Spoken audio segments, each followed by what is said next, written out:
إيه سيدي نختلف وثم انا وياك بجوجنا هي مقلدين. انا وياك نقلدوا. كيفاش انا تيبان ليا؟ امتى كان تيبان لك؟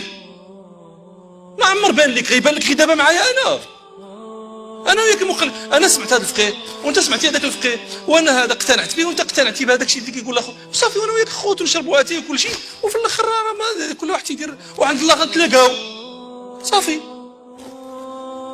الوليد دايما فينا الضحك. المسلمين في اوروبا تيضحكوا عليهم النصارى، تيضحكوا عليهم ماشي تا النصارى، ومن اللي ما عنده تملا تيوليو جايين في الجامع المسلمين خاصمين وتيدخلوا اللي ما هو مسلم ما هو حتى حاجه يدخل باش يصالح. كي غيدير هذاك يسلم تيشوف اهل الجامع مدابزين. علاش؟ سير شوف علاش.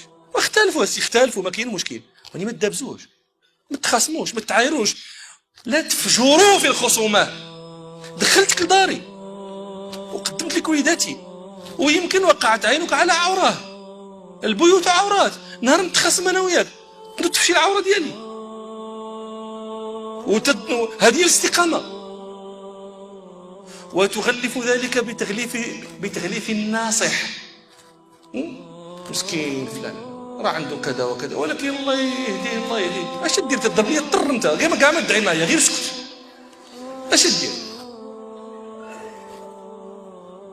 الاستقامه شي حاجه زينه، والتمثيل خير، الكذوب خير، وممن ينظر فيهم الصلاح أشد قبحا.